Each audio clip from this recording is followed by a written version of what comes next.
కడప గడ్డ మీద మహానాడు చాలా అద్భుతంగా అయితే జరుగుతుంది. కొన్ని లక్షల మంది కార్యకర్తలు అయితే మొదటి రోజు అయితే హాజరవడం కూడా జరిగింది. ప్రస్తుతం మనతో పాటు సత్తెనపల్లి ఎమ్మెల్యే కన్నా లక్ష్మీనారాయణ గారు ఉన్నారు. ఆయనతో కూడా మాట్లాడదాం. సో మొత్తం మీద కడప గడ్డ మీద ఇంత పెద్ద ఎత్తున కార్యక్రమం మహానాడు మొట్టమొదటిగా జరుగుతుంది. ఎలా అనిపిస్తుంది? ఇది ఒక ఘన విజయం.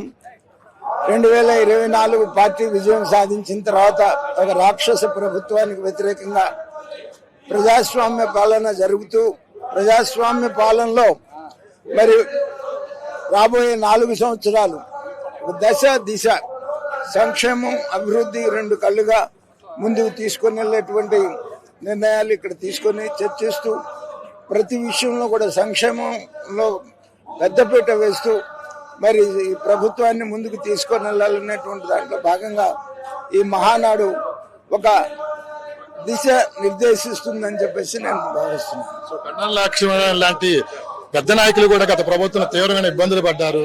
పూర్తిగా ప్రజలైతే ఈసారి పూర్తి మెజార్టీ ఇచ్చారు. కానీ ప్రజల మీద చాలా హోప్స్ ఉన్నాయి ప్రజలకు కూడా. సో ఈసారి మహానాడు సందర్భంగా ఎలాంటి తీర్మానాలు చేసే అవకాశం?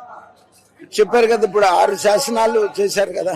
ఇప్పుడు ఏదైతే ఎన్నికల్లో ఇచ్చినటువంటి ప్రతి హామీని కూడా నిలబెట్టుకునేటువంటి విధంగా, అలాగే కార్యకర్తకు భరోసా కలిగించేటువంటి విధంగా రాష్ట్రాన్ని అభివృద్ధి దిశగా అనుభవం కలిగినటువంటి ముఖ్యమంత్రి చంద్రబాబు నాయుడు గారి నాయకత్వంలో ఒక విజన్ 2047 దిశగా రాష్ట్రాన్ని ముందుకు తీసుకుని వెళ్ళేటువంటి విధంగా మహానాడు. రాంబాబు గారు పల్నాడు జిల్లాలో ఫ్యాక్షన్ రాజకీయాలు నడుస్తున్నారని చెప్పి ఆయన మాట్లాడుతున్నారు ప్రెస్ మీట్లు పెట్టి. దీన్ని మీరు ఎట్లా స్పందిస్తారు? రాంబాబు వాక్యాలను కూడా లెక్కలోకి తీసుకొని మీరు మాట్లాడుతుంటే నేను మాట్లాడగలిగింది. ఎందుకంటే ఇంకా మాట్లాడేయన్ని కూడా వాళ్ళు మాట్లాడేయన్ని కూడా అవాస్తవాలు, అబద్ధాలు. వాళ్ళ ప్రజాస్వామ్య పాలన నడుస్తా ఉంది పల్నాడులో. కార్యకర్తల పార్టీ అంటారు, కార్యకర్తలే అధినాయకుడు అంటారు.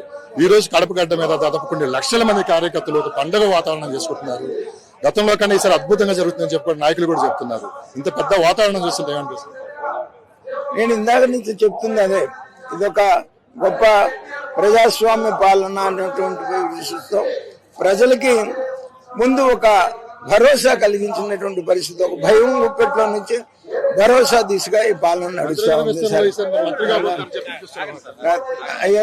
అవన్నీ కూడా బాబు గారి ఇష్టం మేరకు జరుగుతుంది.